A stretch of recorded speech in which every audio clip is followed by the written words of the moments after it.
It is January 12th, 2025. Our first episode back in the new year. Thankfully, it's been a pretty uneventful year. We haven't missed much. This is Inverted World Live.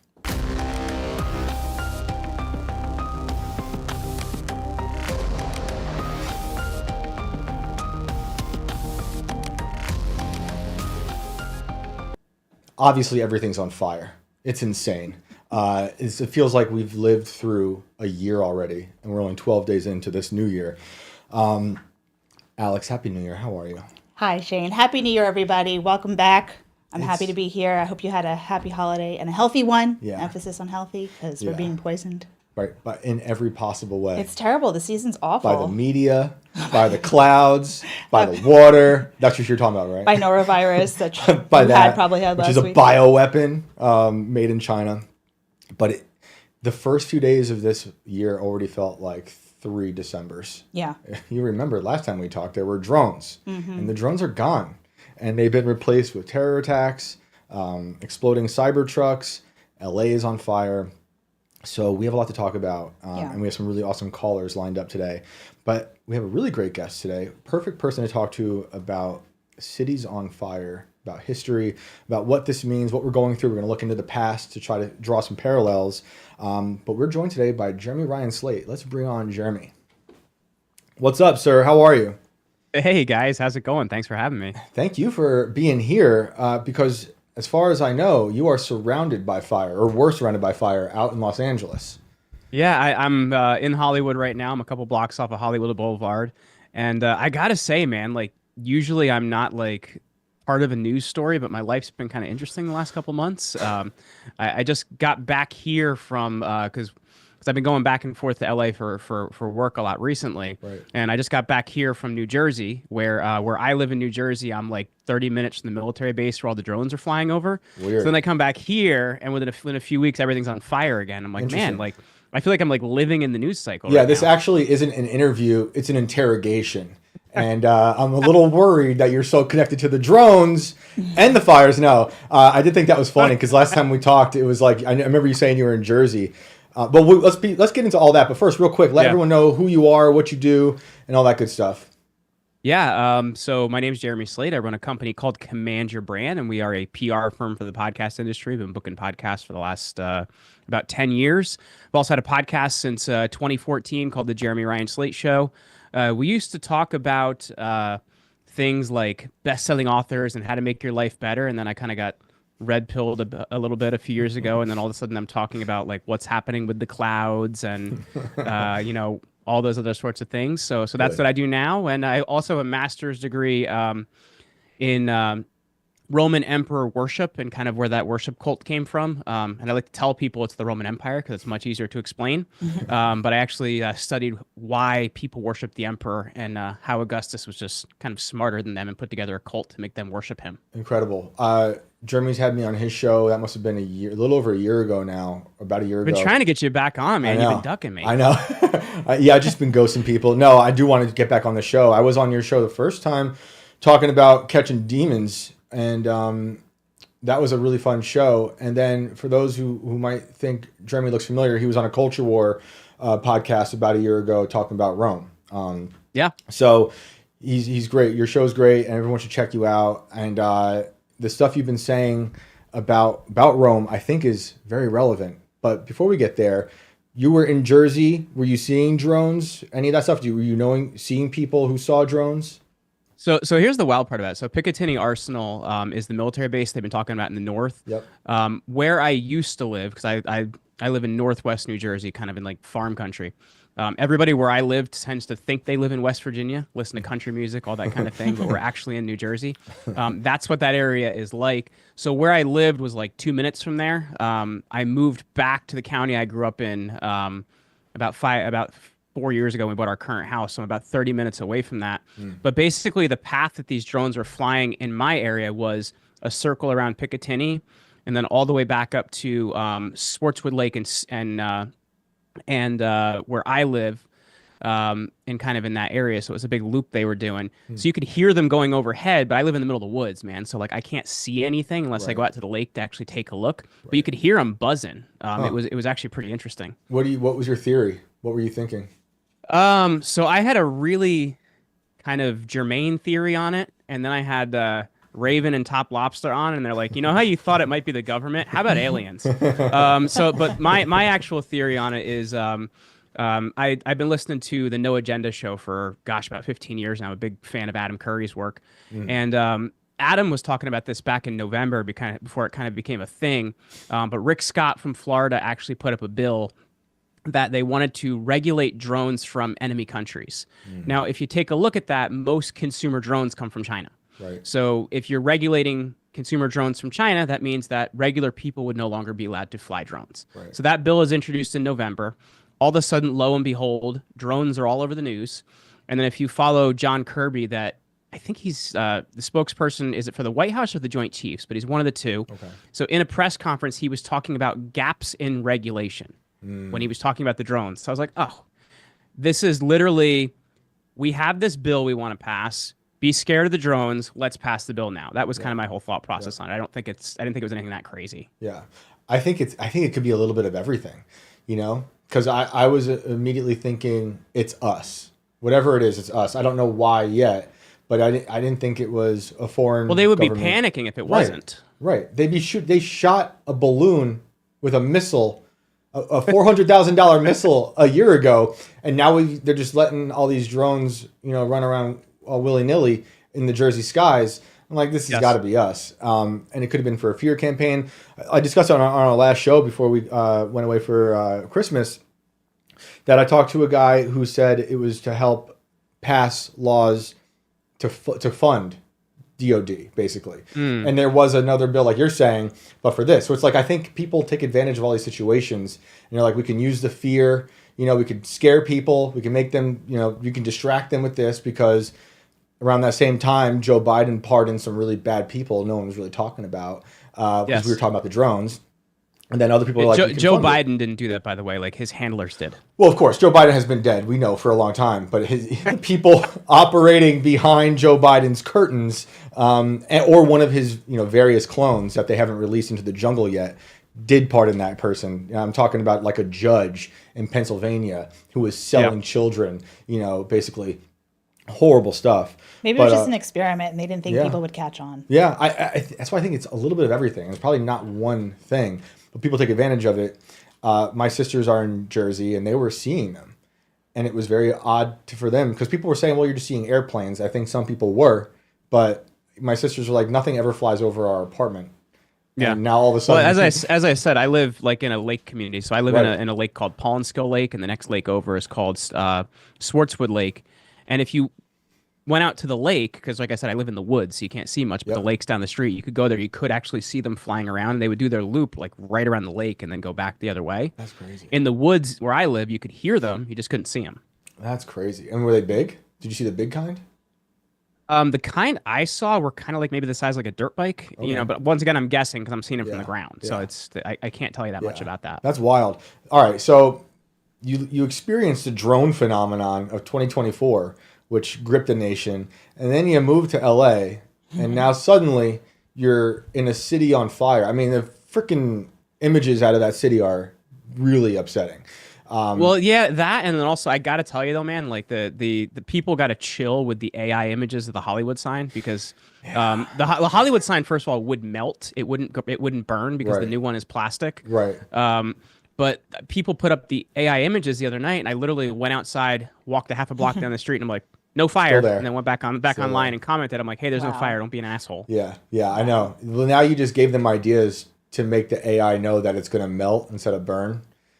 So it's just going to get well, we'll just have Jeremy walk down the block to confirm. Jeremy's our weatherman in LA. Like, is the Hollywood, like the groundhog, is the Hollywood sign on fire? Jeremy, we'll cut to Jeremy. So what's going on out there? Like, what do you think? Is it like the drones where it's just a bunch of different things happening at once? Is it just normal fires and the winds took the flames from here to there?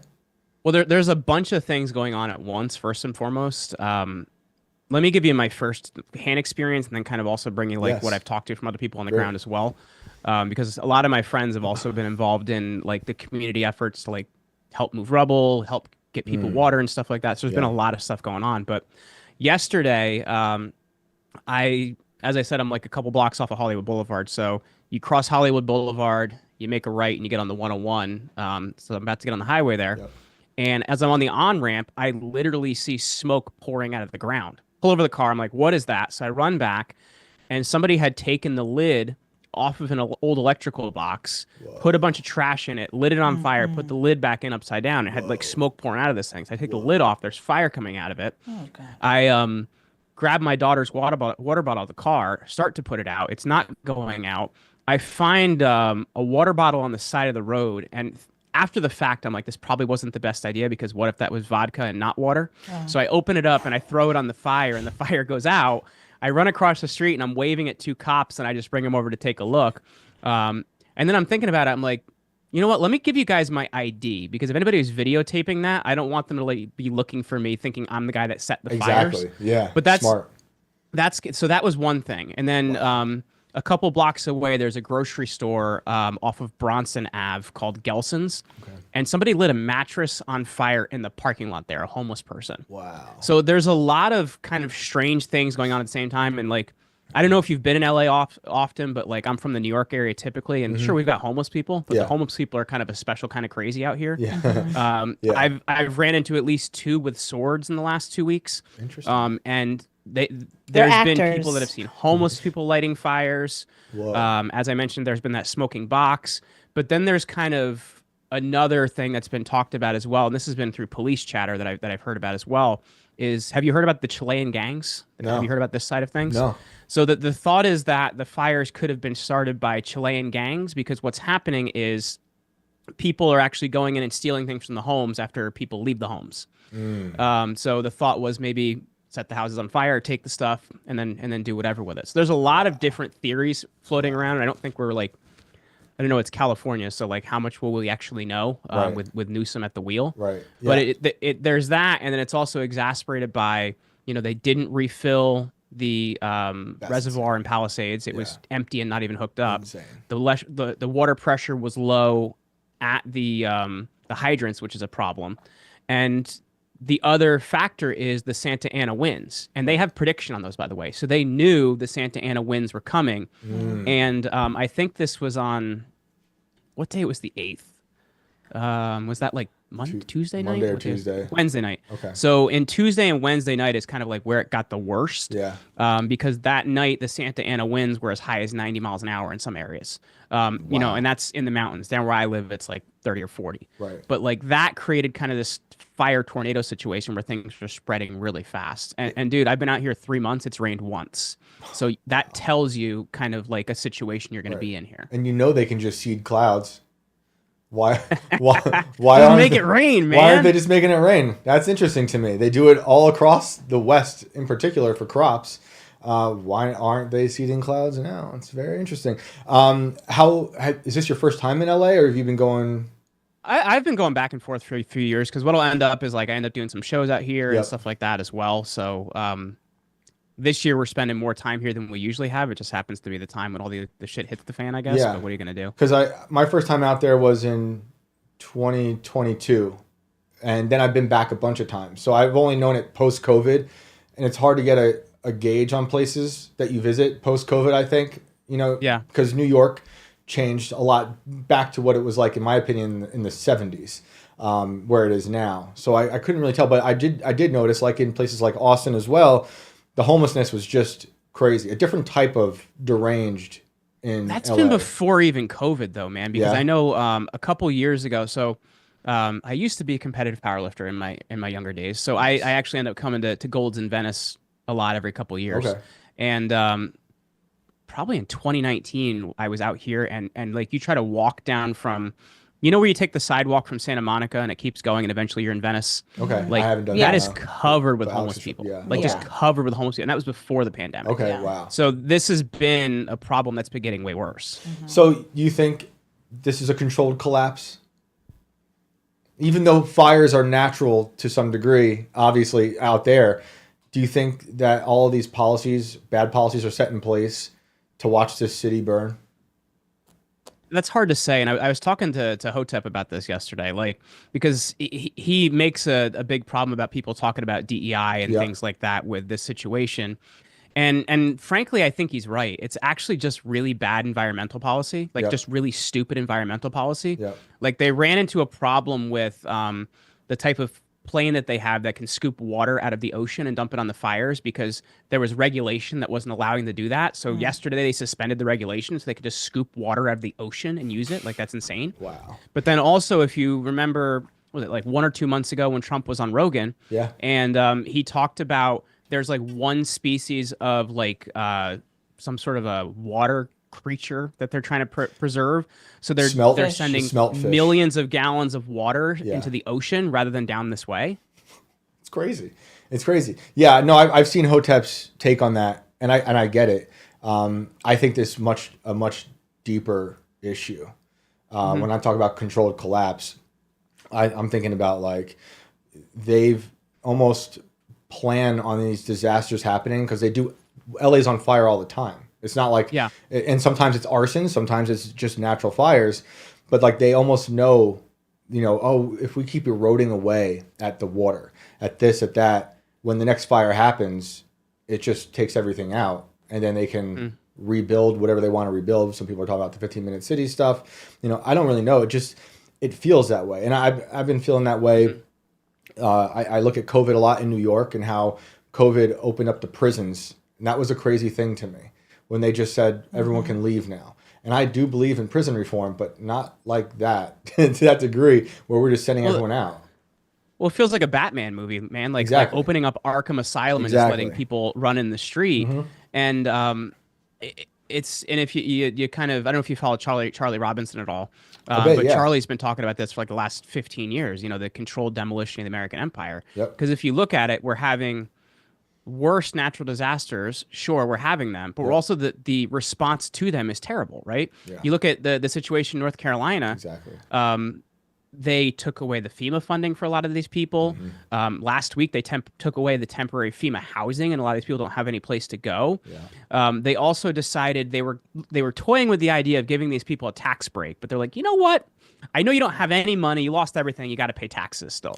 So at the same time, it just seems like the decision making is insane, and it is meant to kind of drive the wedge deeper. Yeah.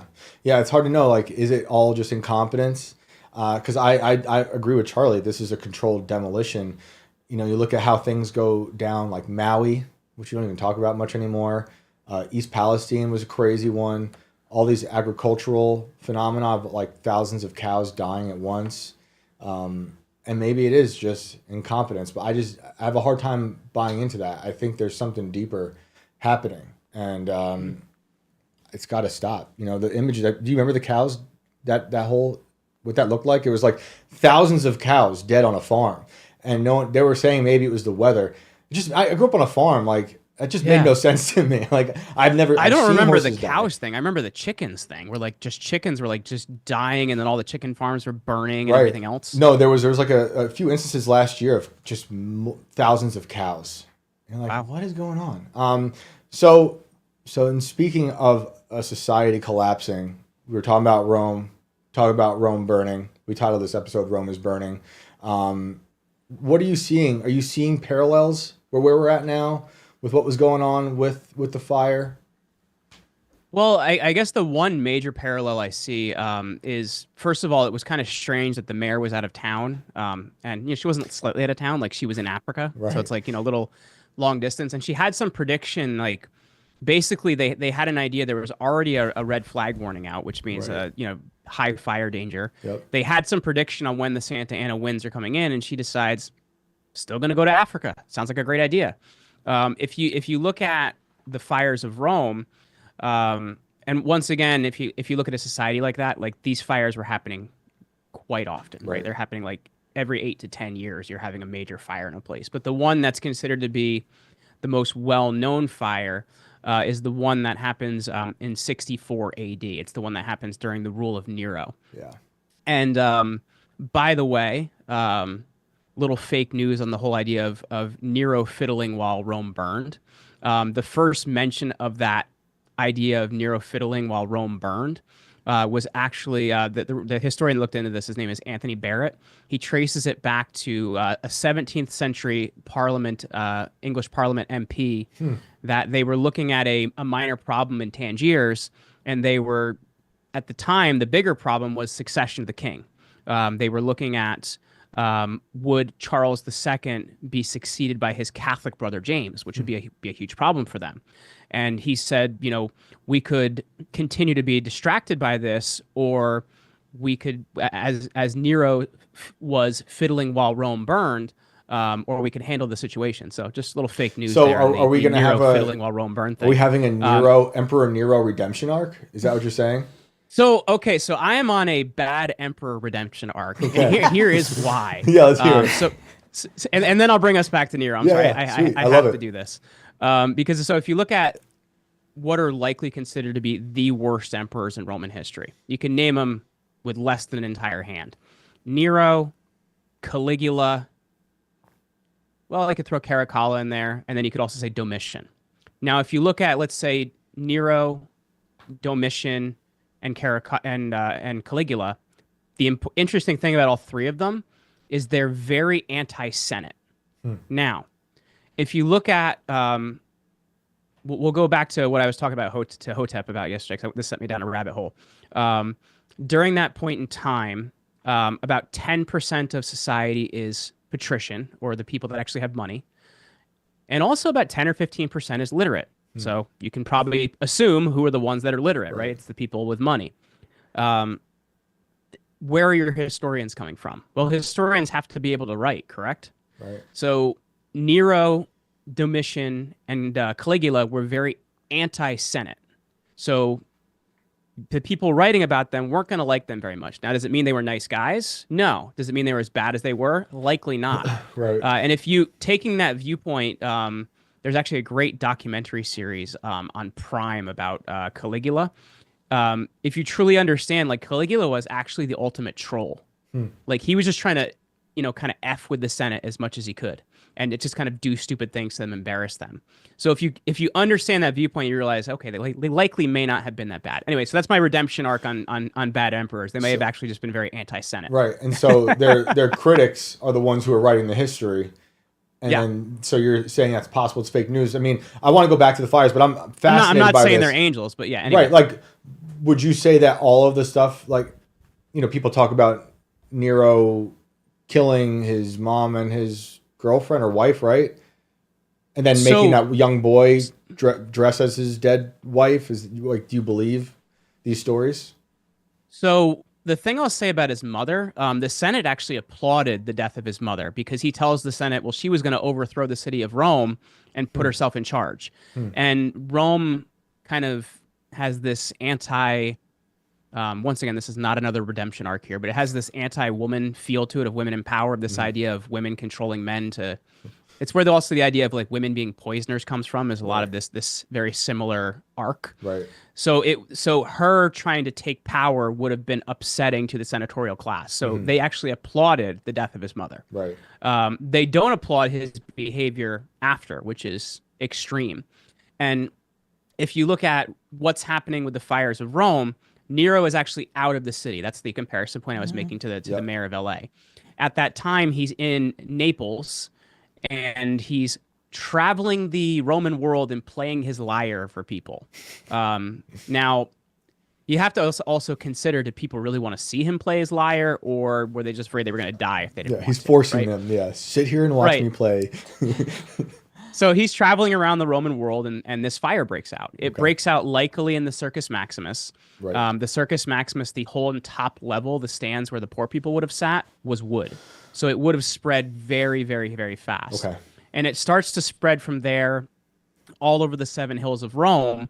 The Circus Maximus, by the way, is not far from the Palatine Hill, which would be where the palace is. Okay. The only reason Nero decides to come back, as he goes from Naples to another resort city to continue playing his lyre, is he hears about the gardens of Maecenas are being threatened, which are next to the Domus Transitorius, which is one of Nero's several palaces. Right. So he says, oh, my house is going to burn down. I got to go back.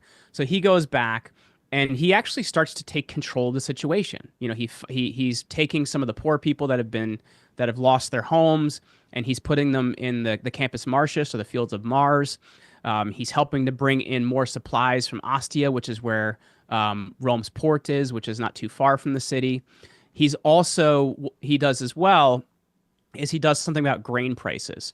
At that point in time, he helps to lower grain prices to 3 sesterces. Sesterces are like the small pieces of silver you would use to pay for something. Okay. So he does a pretty good response right away to handle the situation. Now, once he gets it done, the way he handles things are where people start to get a little suspect of him. The way most people lived in Rome during this point in time, if they didn't have money, as I mentioned, about somewhere between 85 to 90% of people would not have been patrician. They would have been plebeian or kind of the lower side of the plebeian class. Mm-hmm. They lived in these apartment buildings that were called insulae. And they were these tall wooden buildings that the rich people would have some sort of plumbing in their house. The insulae would not. People would pee and crap in a pot, and they would pour it out the window. Mm-hmm. That's why you didn't. When you see people being carried in the street, it wasn't because they didn't want to walk. It's because they didn't want to walk in crap. So these insulae smell terrible, right, and they're packed. Like, to give you an idea of how many people are in this area, you have about 70,000 people living per square meter or square mile. Sorry. Wow. So like that's kind of what square meter would be insane. Can you imagine 70,000 people in a square meter? That's or vacui, I think they call that. Yeah, that sounds terrible. No, square mile. So it's very, very, very densely packed. Right. And what ends up happening is when these insulae burn down, the fire's over. It clears out in about 9 days. It's supposed to be over in 6 days, right? It started slowing down, but it pops up again near the home of Nero's Praetorian prefect. The Praetorian prefect is the guy in charge of the Praetorian Guard. So he's kind of like the top military guy who's subservient to the emperor. Mm-hmm. So it burns for another 3 days after that. They get it out after 9 days. And Nero says, first thing I'm going to do is I'm going to change the way we build a lot of things in the city. That's a really good idea, right? Mm-hmm. We should use it because most things were built from wood in this time period. So he starts helping to come up with other construction methods. That's a great idea. Mm-hmm. The next thing he does is he builds something called the Domus Aureus, or the Golden House. And it is the largest mansion that anyone had ever built at this time in history. And he puts as much gold in it as he possibly can. And he's going to put a statue of himself out front as a god, naked, and about 10 feet tall. People were pretty upset about this idea because is that not reasonable? What's that? Is that not reasonable? Where all those apartment buildings were, where all the poor people were, there's now crazy. A really big house just for you with lots of gold in it and a naked statue of you. I'm pretty upset about this. Wow. Is the statue still around? So what ends up happening is after Nero's dead, you have a few like transitionary emperors, which get you through about a year or so. And after that, you have Vespasian is the next emperor after that. Vespasian is actually one of Nero's military commanders. He's actually the guy responsible for going and conquering Israel. Oh, okay. So he has gained himself a lot of money recently by taking out the temple. Okay. So he ends up taking over Nero's spot, knocks down large parts of the Golden House, or the Domus Aureus, takes the statue out front, changes the face and a little bit of the body, and that statue ends up being called a Colossus. And then he builds a building behind it that's still standing to this day called the Flavian Amphitheater, also known as the Colosseum. Oh, wow. So where the Colosseum is currently standing was built by Titus Vespasianus, or Vespasian. Wow. And it was built in response to getting rid of Nero's Golden House. It takes about 10 years to build. Wow. From 69 AD to about 79 AD. And it's open just in time for Mount Vesuvius to blow its top. Wow, that's crazy. I hope we're not in that parallel. Wait, but real quick, are you saying that Nero was better than Gavin Newsom? Wait, what? Was Nero better than Gavin Newsom? Doesn't sound like it. He was pioneering new ways of building buildings. See, look what Newsom did to San Francisco, man. Right. That's crazy. Do you believe? This is like 10 years into Nero's reign, right? When the fire starts. Just about, yeah. This is 10 years into his reign, post his mother, because his mother Agrippina the Younger would have run a pretty tight leash on him. So he's actually pretty well behaved in the first half of his reign. And actually, people really liked him. Right. It was when his mother went away that we got to know the real Nero. Right. And do you believe the stories about him with that young boy who he dressed up to be like his deceased wife? There's a good chance that that's true. There's a pretty good chance that's true. But once again, you have to understand where your sources are coming from. You know, it would have Right. been he was anti-senatorial, but at the same time, I don't know. Yeah. Was it Tacitus who wrote an account of the fire that was So favorable to Nero? there would have been three different historians, but they're writing for different reasons. There was Tacitus, Cassius Dio, who's writing, you know, kind of much later, and also Pliny. This is Pliny the Younger, I believe. I always mix up the elder and the younger, but it's Pliny the Younger. Okay. He wrote the natural histories, so he's going to be writing in front from the viewpoint of there was something burning. Oh, and I learned about this bird. So like for him, it's not going to be as much about the fire. The most direct fire written about is Tacitus. And he says that Nero came back and helped. Basically what you were saying, right? Yeah, he gives Nero a lot of credit, actually. Is there a reason you think that Tacitus would have been in favor of Nero? Maybe that's not the full story. Well, I guess the thing you have to understand is a lot of the things we know bad about Nero are written after Nero's dead. Yeah. So you know what I mean? Like, you know, people get a lot of courage when the guy that could kill could For kill you sure. for what you're saying is no longer around. Right. They're exacting revenge when Yeah. he can't do anything So, to so, them. so the sources do say what you're saying, which is correct. I am still a little dubious on the sources, knowing that there was an anti-senatorial bend to Nero. But he also blames the Christians and decides he's going to kill a whole lot of them. That's right. And can you tell that story? There's not that much to tell, at least from what I know about it. There's a very small Christian population at this point in time, because right now we're around the whole 80 BC thing is interesting too, because it may be off by about 4 years. Yeah. You know, but some monk might have got the actual calculation wrong, but you're somewhere around like 40 years after Christ. So you're starting to have some Christians, right? But even if you go like almost 300 years down the road to the time of 200 years down the road to the time of Constantine in 305, the empire is only 2% Christian then. Right. So it's actually a very small number of people, and they call them the Christi, and he ends up blaming it on them, and that ends up being what happens then. Right. But there is no like, people talk about, you know, torture and things in the Colosseum. There wasn't a lions. Colosseum yet; it didn't Right. exist. Right. So, but there were public venues where terrible things were being done to Christians. Yeah, like I think I read someone say that he fed them to lions, you know? That's correct. But yeah, so when you're looking back at the history and you're studying all of this, how do you know you're looking at something that makes you confident you're getting the correct history?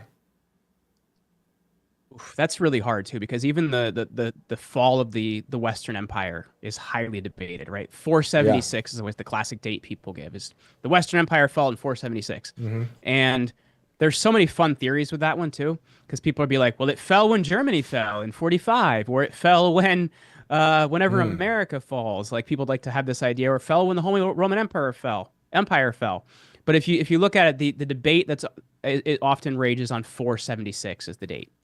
But if you want to look at why, the last 70 years-ish of Roman emperors, the emperor is a child, a teenager, or a really old man, somebody without power, Right. and they're actually being run by a barbarian king. So what ends up happening is, somewhere around that 476 date, we don't know if that's the exact correct date, the barbarian king Odoacer ends up taking the final emperor, Romulus Augustulus.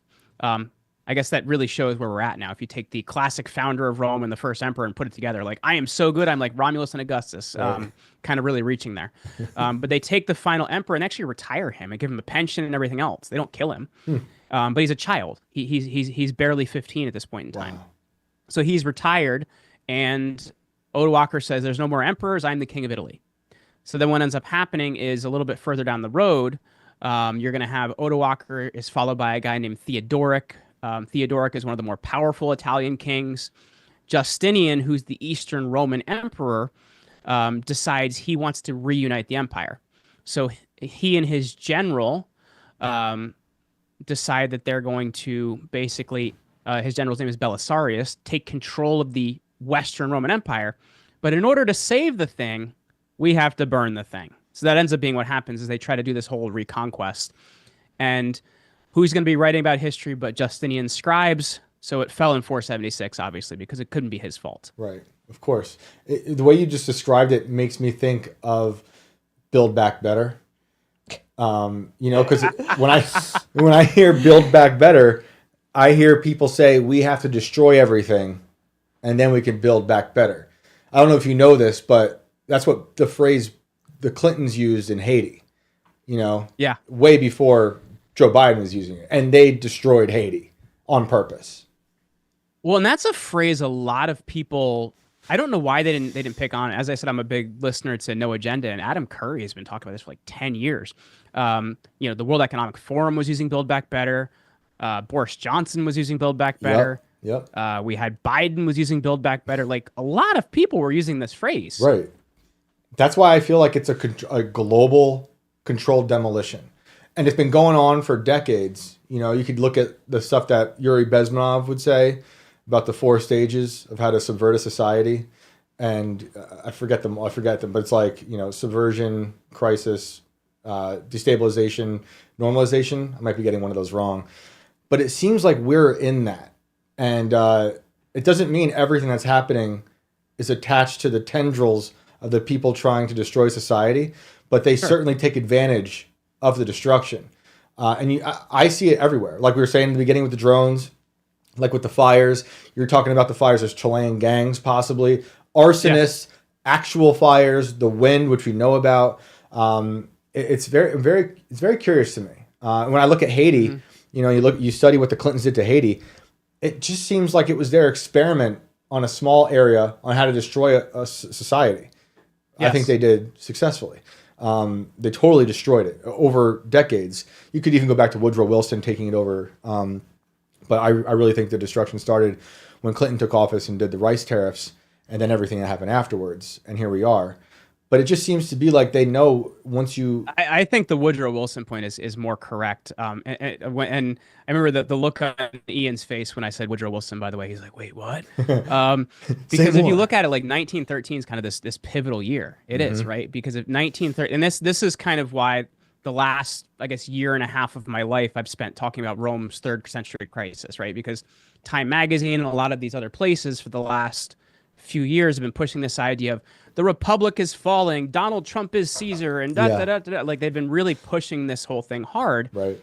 And I think it's a big load of bunk, man. Right. Because if you want to look at it, in my opinion, we have not had a functional republic for over 100 years. Right. Because and 19, it started after the Civil War, but the final nail in the coffin is 1913. Because what happens that year, the 17th Amendment, which means now your state legislatures no longer have representation because the Senate was supposed to represent them. 2020 would have the election would have never happened the way it would have, because what do you need if you remember when they wanted to contest the vote, what did each congressman that wanted to talk about it need? Well, they first needed a senator to say something. Right. And if the Senate is popular vote and the Congress is popular vote, states don't matter anymore. So that's one part of it. Yep. The other part of it is the Federal Reserve. We don't control our own money anymore. Yep. And if you go down that web, man, it is very interesting. It is just about as Federal Express, and there are no reserves, and it all goes to a bank in Switzerland called the Bank of International Settlements. And then the other thing as well is income tax. Right. All 3 of those things happen the same year. Yep. You don't have a republic after that. Right. That's why I feel like we've been inside an undeclared, nameless war for about maybe over 100 years. Sometimes I think maybe it's post World War II where a lot of this stuff was happening. I think a lot of it started to really accelerate after World War II. But yeah. I mean, Wilson is when the seeds were planted. And that's when things, I think, really started to erode away at this country. And Wilson and Biden, in my mind, have a lot in common in terms of being incapacitated. Wasn't Wilson basically incapacitated at the end of his term?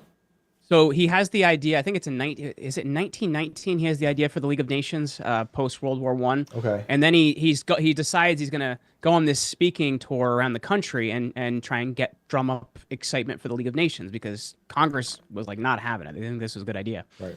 On his speaking tour, he has a stroke. And then what ended up happening is his wife, until he's out of office, basically ends up being president, using him as kind of the puppet. Sounds really familiar. It sounds like what we're going through right now.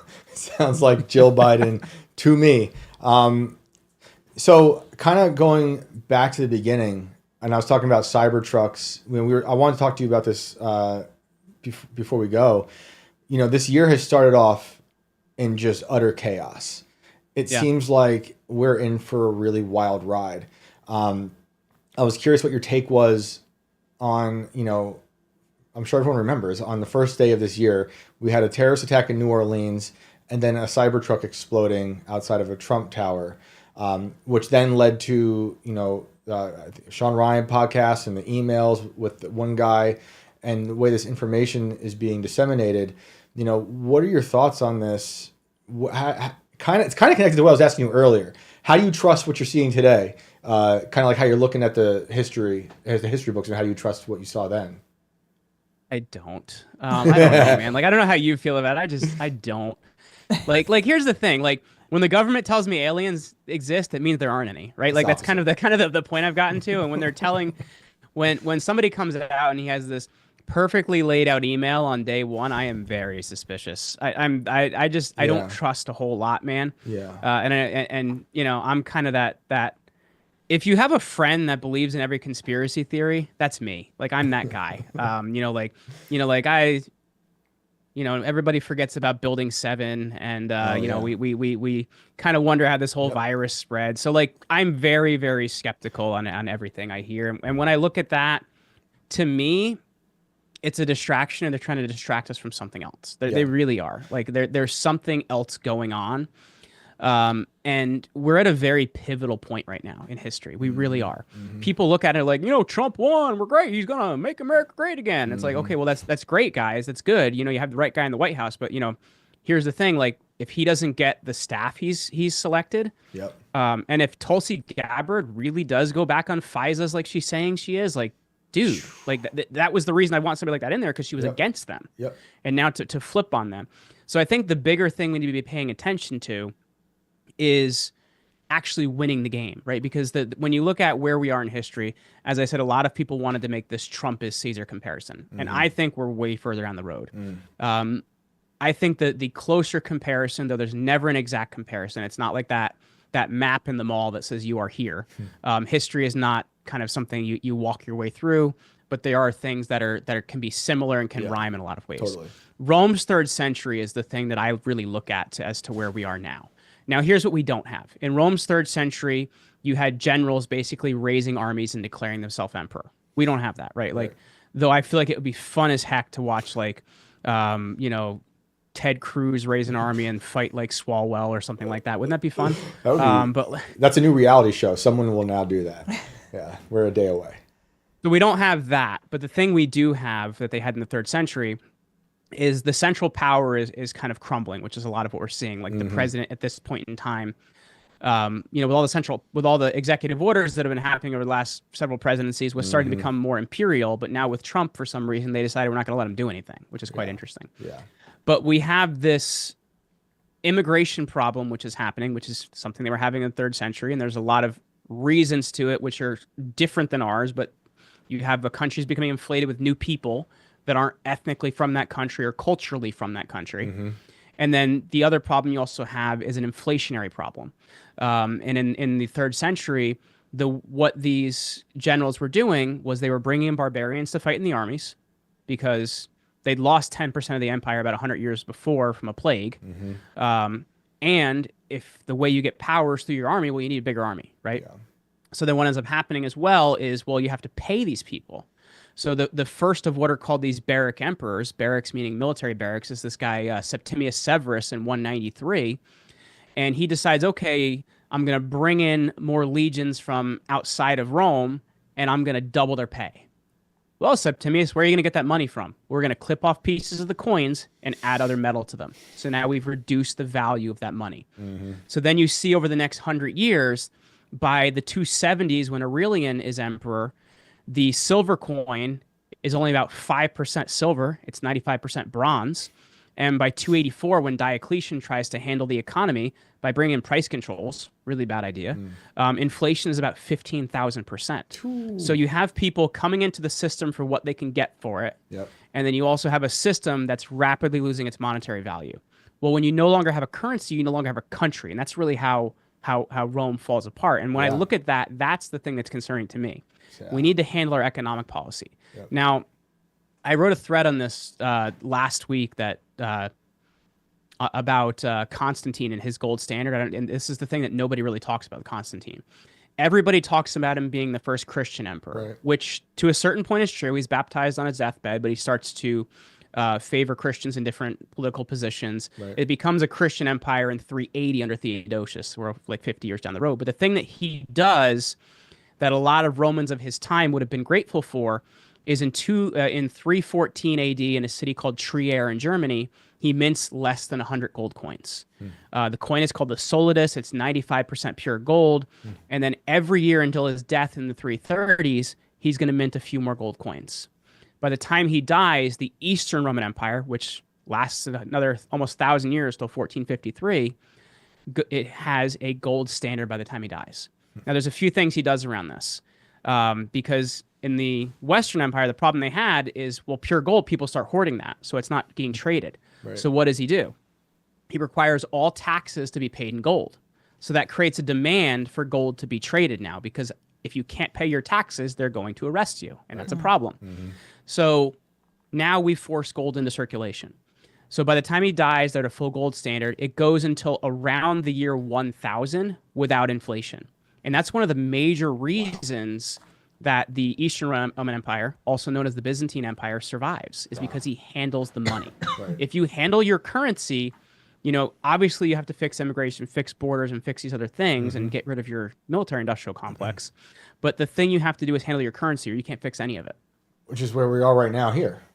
Yes. Our currency's, it's trash. So we need to pay our taxes in gold? No, I advise everyone to stop paying taxes until government gets their stuff together. But that's really concerning, especially as we flood this country with people and we have no money. I keep thinking of pictures, I believe from Venezuela about 4 or 5 years ago. Remember the photographer took pictures of like the product and how much money it took to buy that product. It was like a roll of toilet paper and then just 10 stacks of cash, whatever their dinero. And that's how it feels when I go to the grocery store now. And it's just pricing people out of living, and pricing people out of the dream. And then, to bring it back to how we started that thread about collapse and truth and news, and then the Cybertruck stuff, I've been thinking about it as like, we're both making podcasts, right? That's part of our life.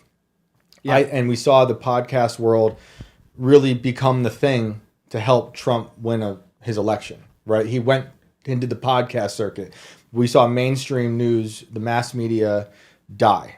And now I feel like the people behind the curtain, the narrative engineers, are going to start seeding the false narratives through that podcast world. And I don't know, I don't want to blame like Sean Ryan or anything, but I'm just saying, like, I don't know anything about him.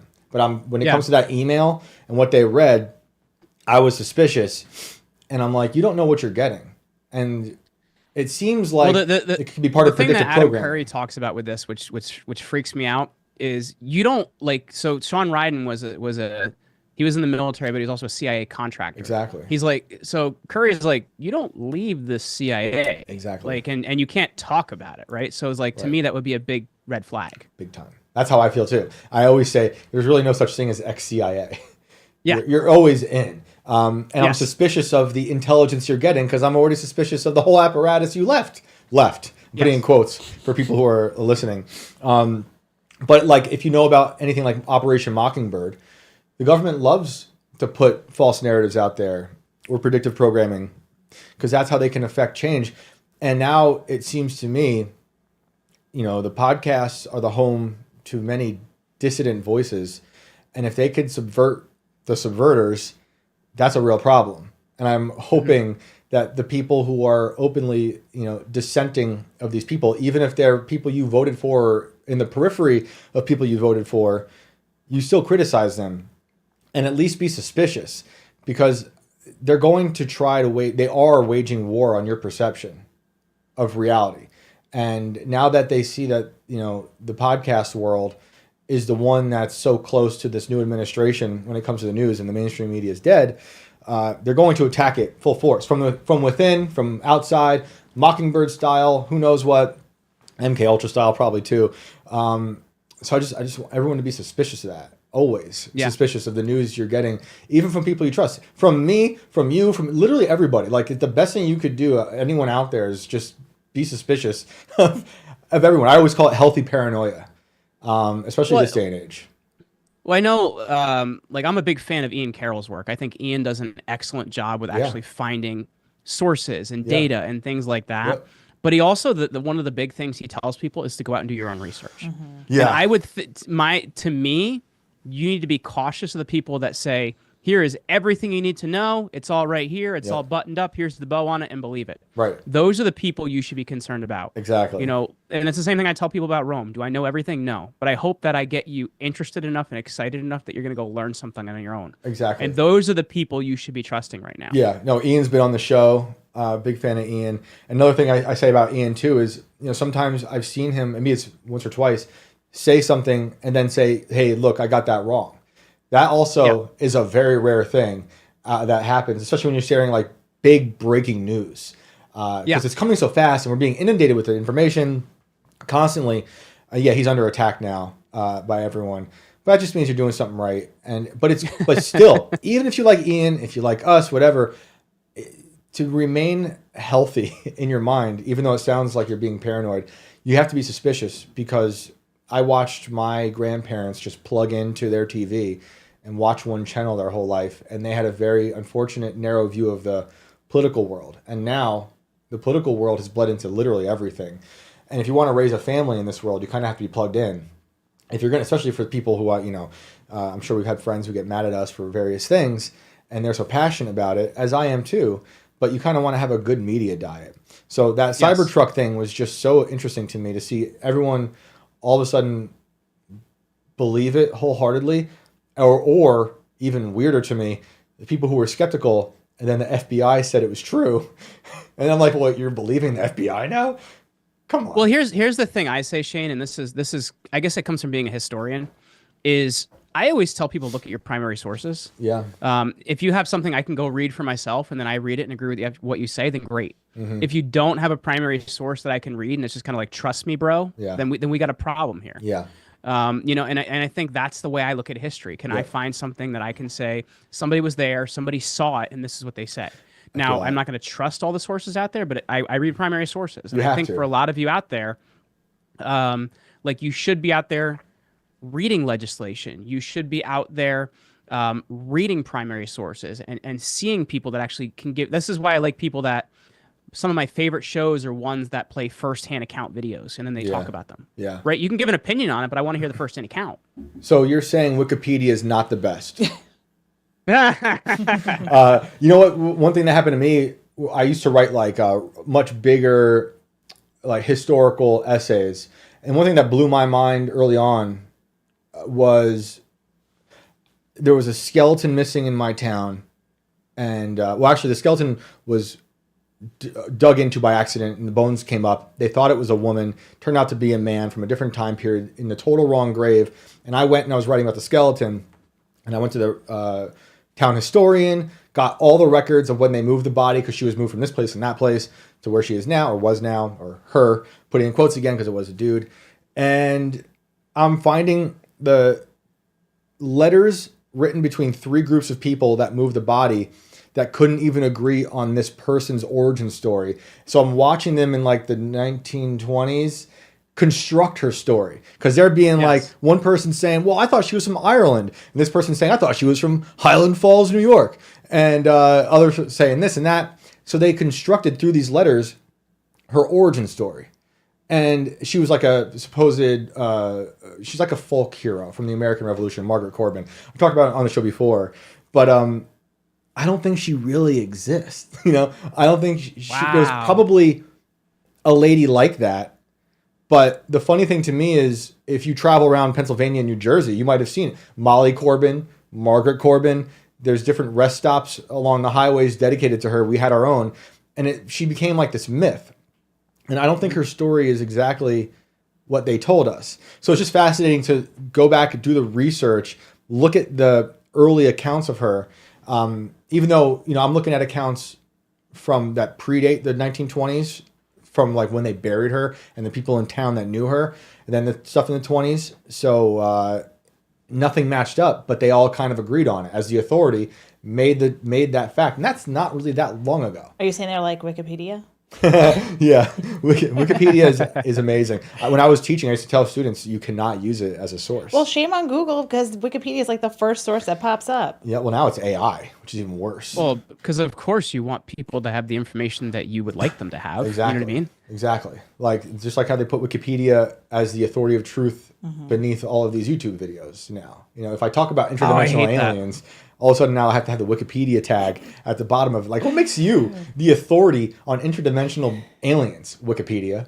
It's ridiculous. Wikipedia. It's ridiculous. But yeah, I put more money on Top Lobster. He knows more about interdimensional aliens, in my opinion. Oh yeah, than Wikipedia. Top Lobster is our new Wikipedia For aliens. Hold yeah. on.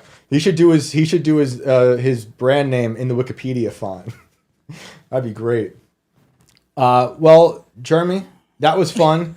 Thank you for that. Can you're safe? The fires are dying down. Do they have it under control? What is going on right now?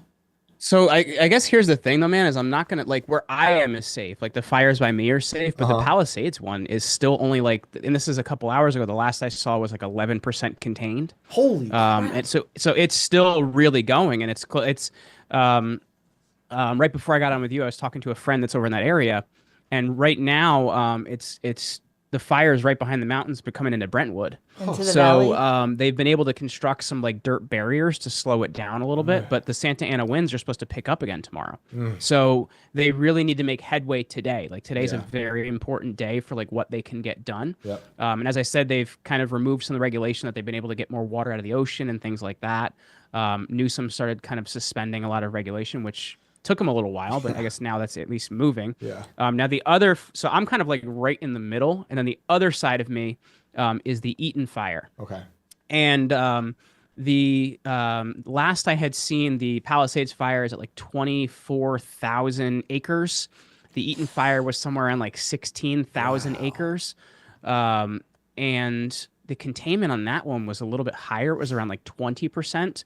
But as of 2 days ago, they were both at 0% containment. Those are still the two biggest fires and still going. Insane. It's insane. It's infuriating and it's devastating. Well, and if you look at the Palisades fire, it's following the tree line. So if you look at Google Earth, you can actually predict where it's going to go based on where the tree line is. Wow. California is one of the most painfully beautiful states I've ever visited. I love visiting there. I've never experienced the wildfires or the earthquakes. I have experienced the deranged homeless people, but it's very sad to see. And I hope you and the family stay safe out there, dude. And please let everyone know where they can find you online. Yeah. So if they're looking to make their impact in the podcast world, they can check us out over at commandyourbrand.com. I am at Jeremy Ryan Slate on X, which is the platform I spend the most time on. And as I mentioned, my show is the Jeremy Ryan Slate Show. We're over on YouTube and Rumble. Rumble is probably the safest place to subscribe to me because it's where you get everything I have to say. And YouTube, we have to censor a little bit. So that's where you're going to find us. Awesome. Hey, man, thank you for joining us. I'll talk to you soon. Yeah. Take Thanks for care. having me, guys. Later, dude. Man, the images are apocalyptic. It's terrible. It's there. really sad. It really is the most beautiful state in the country. And yeah, you lived out there for a little while, right? yeah, I've lived out there twice. I lived in the Valley, went to school in the Valley, and I've also lived in Orange County, Inland Empire. I was telling you earlier, when I first moved to California, it was Inland Empire, and there were fires. Yeah. Yeah, it's so sad. It's crazy to think that they only have 11% under control. Yeah. That is insane. Well, we do have some callers. They're not here. They're not here. We just had them. We got ghosted. We got ghosted by that on our paranormal podcast. Yeah, we got ghosted by callers. Well, got any ghost stories? Anything recent? I've been haunted by children not sleeping. Same. No, I've just been thinking about how crazy and chaotic the world is, and like I was saying to Jeremy, really thinking a lot about Yuri Bezmenov. You ever watched those? I have to send you. They're crazy. This guy was a KGB defector, and he gave all these speeches. I believe that was probably in the 70s or 80s. I could be wrong. Probably 80s. And he would talk about how a lot of people think spy stuff and the KGB is like Mission Impossible or like 007 stuff. He was like, that was 10% of it. He said the other 90% is a country looking to totally destroy another country from within, subverting it. And how do you do it? And how it takes one generation to put these really bad ideas into the minds of that generation, like colleges, and seeding these bad ideas to then grow from within and take everything out. So when I hear that, I then think of, we had the Marxist domestic terrorists called the Weather Underground, and they were violent terrorists that built bombs and killed people. And do you know about them? You ever hear about this? This is the thing that blows my mind. And this is just one thing, because I don't think it's just Marxists destroying. It's like there's so many different things. Like we're talking about the fire and the drones. It's a lot of different types of people, vultures, trying to pick apart the corpse. But the Weather Underground is one example of a generation who's got bad ideas. They're Marxists, they're terrorists, and they kill people. They built bombs. They become fugitives for a bit. They get caught. They go to jail, and they're pardoned by presidents. Like Bill Clinton pardoned one, Susan Rosenberg, and when they get out, most of them became professors. Interesting. And so they go to the colleges, and then they begin to subvert more. And I'm not saying, I don't know. I'm not saying they willingly were doing what Yuri Bezmenov was saying happens. Might just be a natural occurrence, or they did know. I don't know. Whatever happened, it happened. And they were in the colleges. When I was a professor, I could see the consequences of that thought process, that worldview, start to erode this country from the inside out. So I think about the chaos we're in now. It's like, well, how do you feel about El Salvador? Chris haven't been following it as much as Chris has, but it seems I actually don't know anything. I should get Chris on here. It sounds like Bukele has changed a lot of that country. Is that where they just said 98% of the crime is down 98%? Yeah, it's probably like the safest country right now. Yeah, that sounds amazing. And people are like moving there. Yeah. From here. Yeah, it's the opposite of California. Well, we need something to happen like that. Yeah, and that's my other fear is that we are about to have a new administration take over, and I think new-ish. Newish. I think he's surrounded by very bad people who want to destroy this country. Well, I always felt Trump is part of the problem too. I like him a lot. I think his greatest flaw. Come on, you saw him talking to Obama the other day. Yeah, I know. You could look at that so many different ways. You could look at that in multiple ways. You could say he's sitting there being nice, and they're pleasantries. But I would have a hard time sitting there being pleasant with someone who spied on me, who called me all these names, who at that level it's crazy. They're in the club. In the club, they're all friends. That's right. It's a big club, and you ain't in it. We have a caller. Oh, sick. Should we bring in Molly? Let's see. Let's do it. Hello. Hello. Hey there. How are you? Good. How are you? We're good. Thank you for joining us, Molly. You got a story? Can you hear us okay?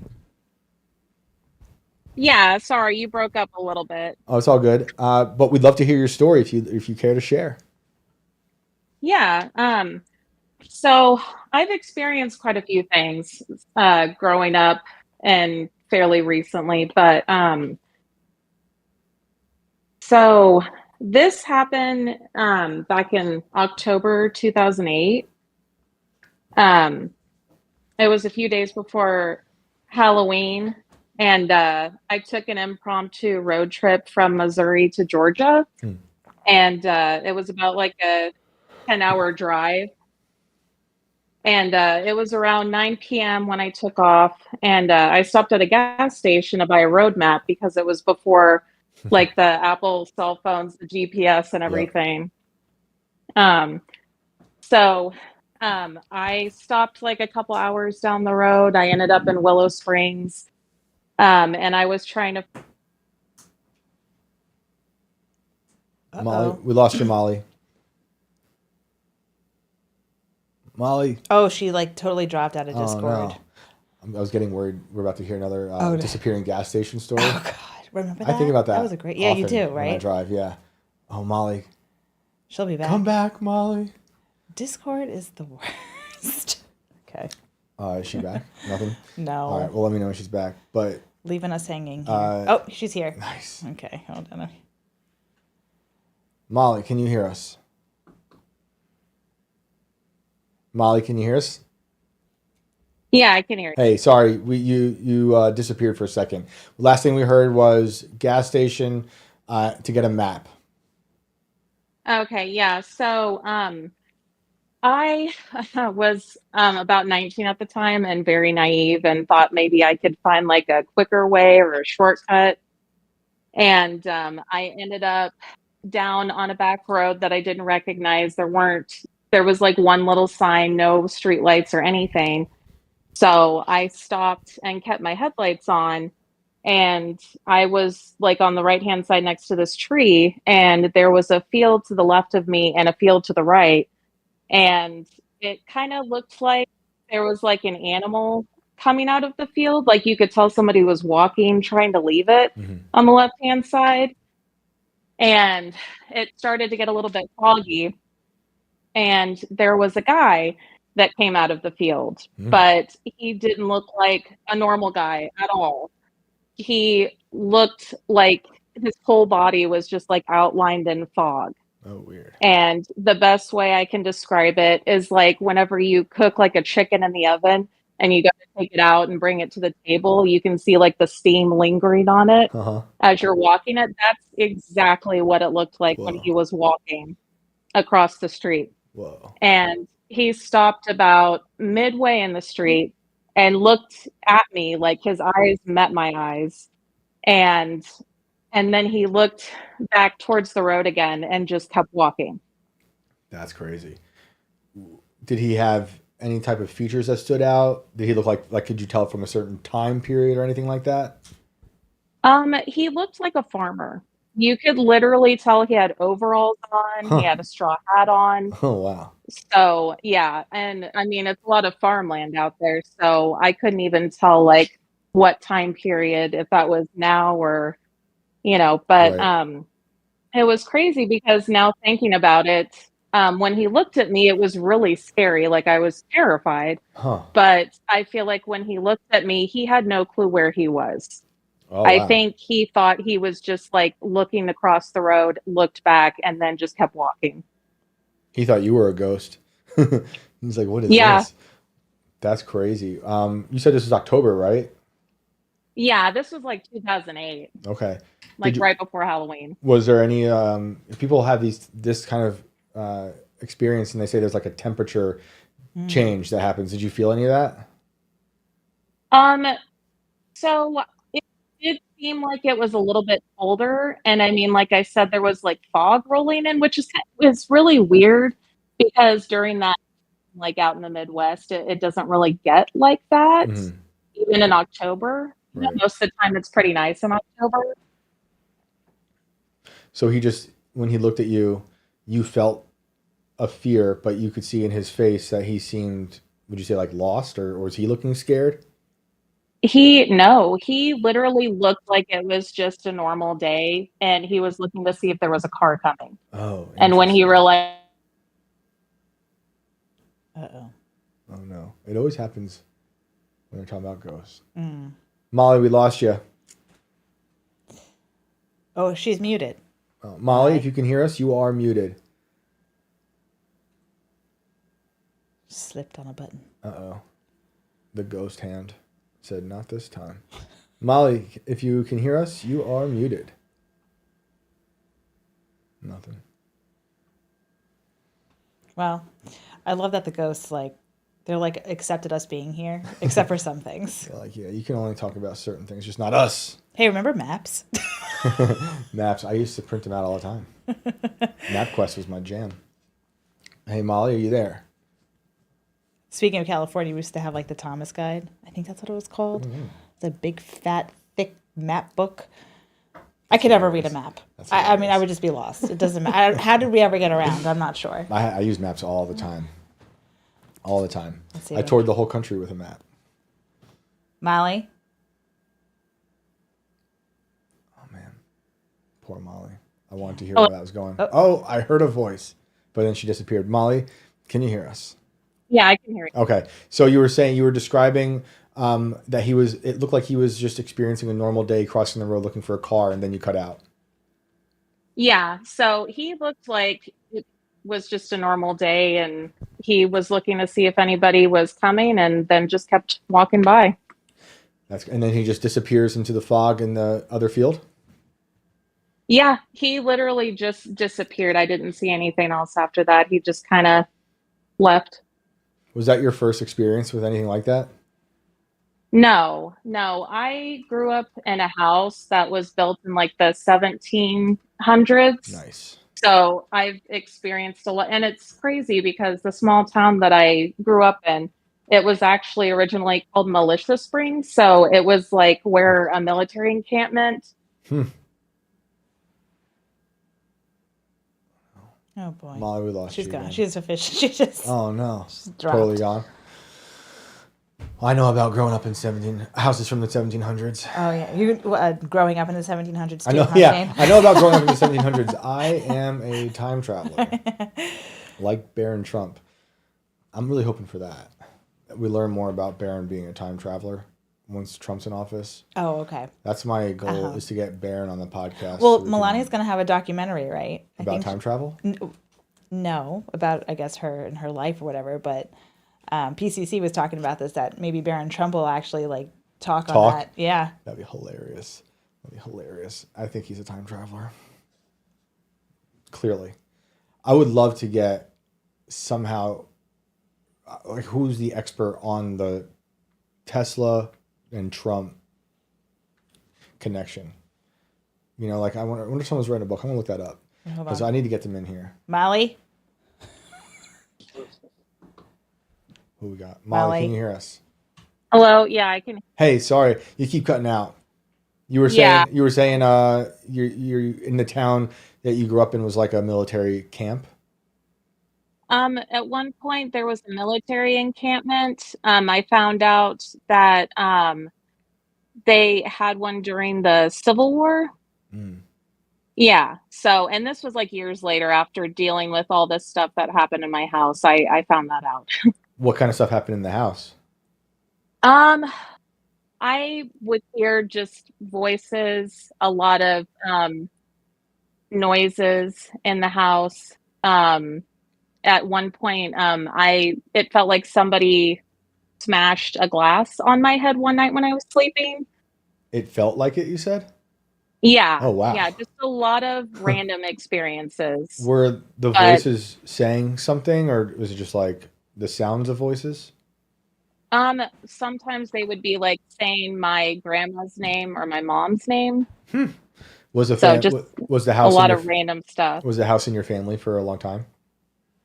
No, it wasn't actually.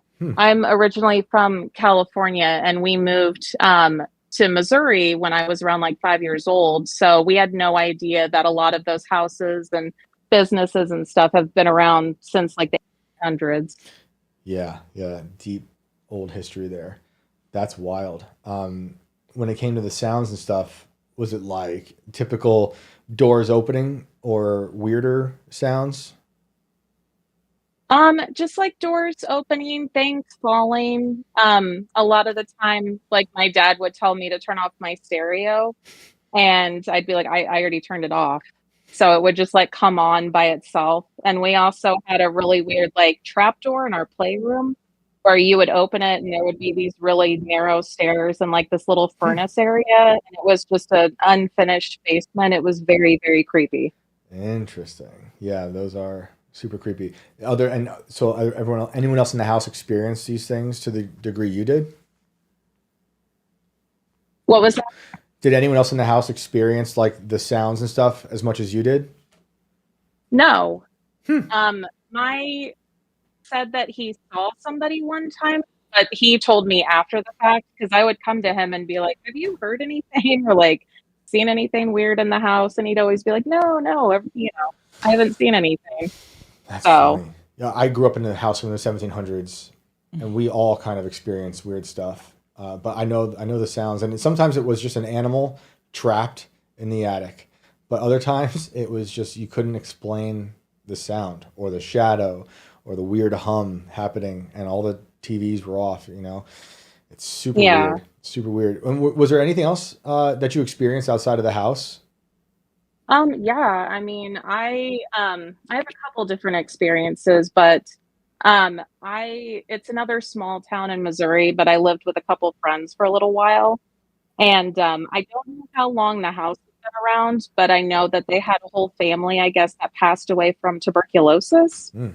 And my friend told me after I'd moved in that this happened, apparently. And I stayed up in her attic, and it genuinely looked like Amityville Horror up there. It was really creepy. Whoa. But I just remember they would be completely passed out, and I could tell and kind of see them like in the crack in the floorboard that they were passed out. And I would hear somebody start to like walk up the stairs because we had like attic stairs and then there was another door. And you could hear them like creaking up the stairs, and then it sounded like somebody was just like full blown running up the stairs, and then you could hear the door slam. And that would happen almost every day. Sheesh. That'll keep you up.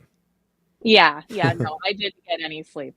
That's great. And do you still experience stuff like this? I have not really experienced anything since, really. I would say there's one moment. My sister-in-law unfortunately passed away a couple years ago, but we came out to California to be with family and stuff. And I remember it was like, I think 3 a.m. and we were in the apartment that she had passed away in, and the light just came on by itself when we were sleeping. And I'm a pretty sensitive sleeper. I have 3 kids, so anything wakes me up. And it was really alarming. And I immediately thought, like, is that you turning on the light? Yeah, I've had that. I've had oddly similar experiences with people who had just passed away. And I always felt like it was somehow a communication through electricity. And I couldn't really explain it. And in places that I've been my whole life, and all of a sudden there's these weird issues. I always wonder if it's like, there's something that some people are just more susceptible to these things, I'm curious. I definitely feel like people are. I mean, I've had so many experiences from the time I was like 5 up until fairly recently, so it's pretty crazy. What was do you remember like the early stuff? A lot of that was like in my house. I definitely remember, even like I have a pretty vivid memory, so I remember moving into that house. And I distinctly remember like the skeleton key doors and everything, and the old like crystal chandelier that was in there. But I remember moving stuff in and feeling like it was cold, genuinely being like, okay, it's really cold in here. Maybe we should turn off the air. And my mom being like, yeah, there's no air on. Like, we just moved in, so nothing's on right now. Oh, wow. So just very weird, eerie stuff. That's wild. That's crazy. Did you have any other stories?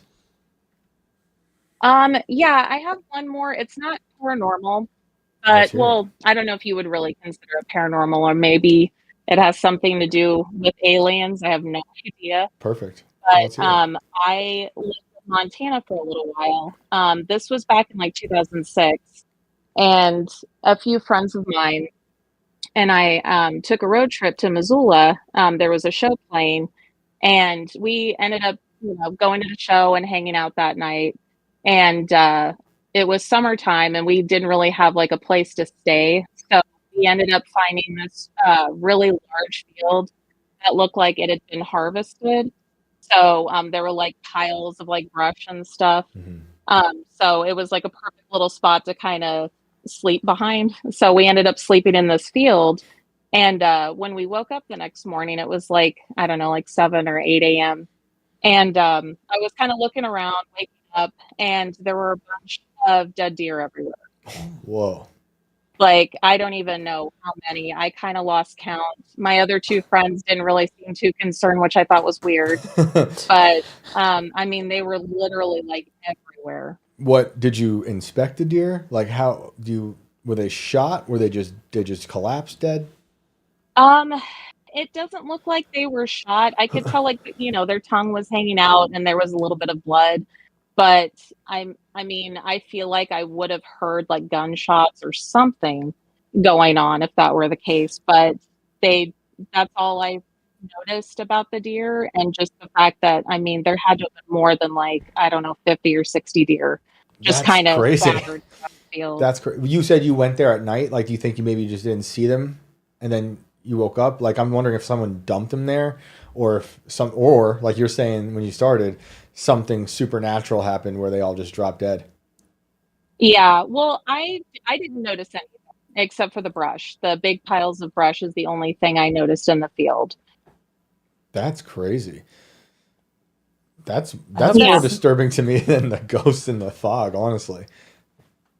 Yeah, I tried looking it up as well too, just to see like, and I couldn't find anything except for like, I know that I think it was like a couple years ago they had a problem with them contracting a disease and a lot of the deers dying off. But I mean, this was like Right. 2006, so I have no idea. Yeah, yeah, and sometimes they could eat one thing and it just poisons them. Yeah. You know, maybe something nearby was contaminated, which is definitely possible these days, or something weirder. You know, there's a lot of these weird stories. I was saying earlier on the show, talking about these farms that had thousands of cows just drop dead, and like they were all stiff, like they had immediately had rigor mortis. It was really bizarre. It's, if you haven't seen those images, you should look it up.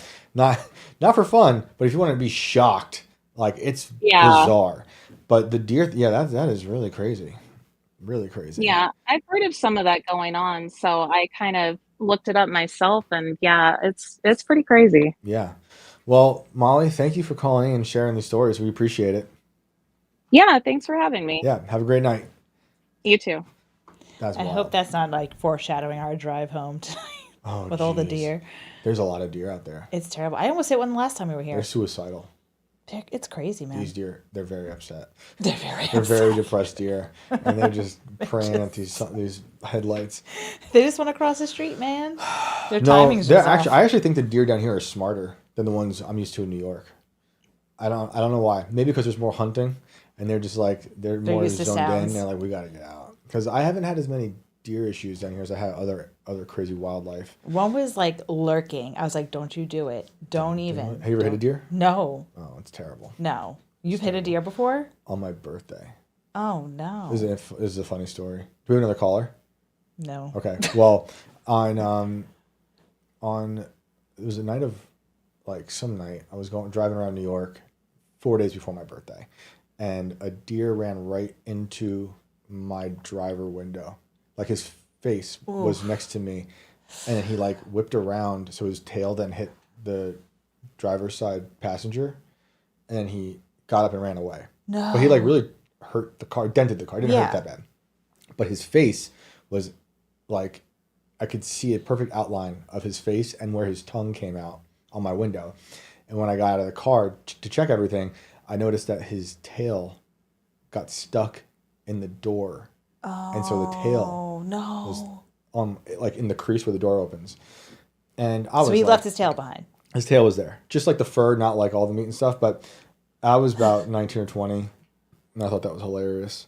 That's so hilarious. I said, I'm going to show my friends that I have this car now, and it looks like I'm the deer. And now they're going to think I'm the deer. And then on my birthday, 4 days later, I'm driving home from Brooklyn, upstate, and a deer just jumps out of nowhere. No. And my car accordions. It was an Oh, old and it's Volvo, done. like a 98. Yeah. And it drove. I was able to drive it home afterwards. But that was crazy. Like, the deer ran away. It must have died afterwards, but Yeah. it was in shock. But the car just totally accordioned. I drove home, and that was that. But hitting a deer is awful. I always think of Tommy Boy. Oh yeah, of course, of course. You know, Oh or the my Queens of God. the Stone Age music video.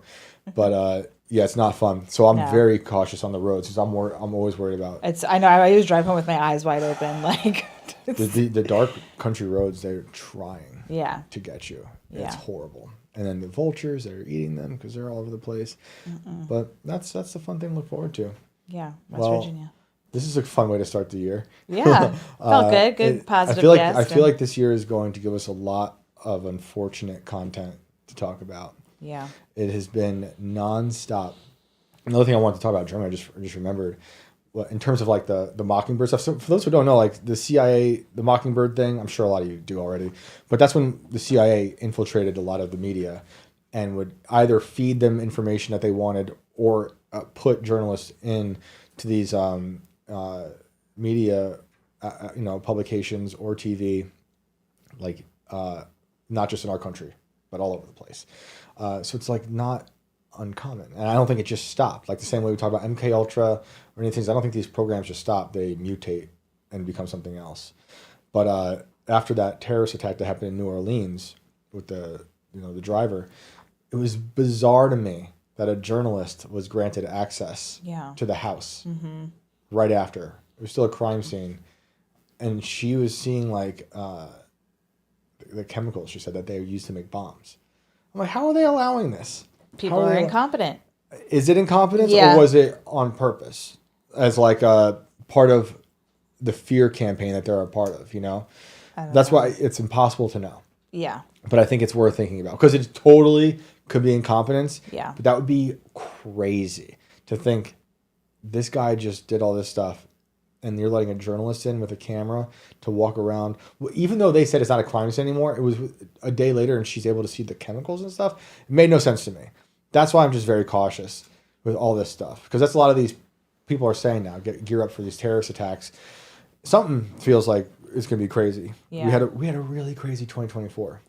People tried killing the president-elect, the guy running for president, We saw crazy stuff go down, so... I've become a conspiracy theorist. I know. This whole show has just been to radicalize you slowly over time. And it's working. It's working. It's great. But we'll be here next week. Yeah. Let's hope no one gets sick or anything. Can people... You're going to use the internet this year, right? Yeah, I'm going to use internet. I'm going to connect.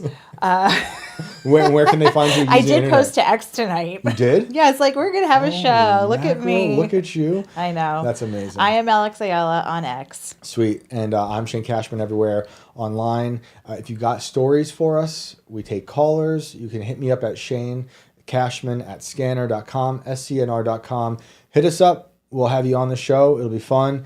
And in the meantime, just stay safe out there. We'll see y'all next week.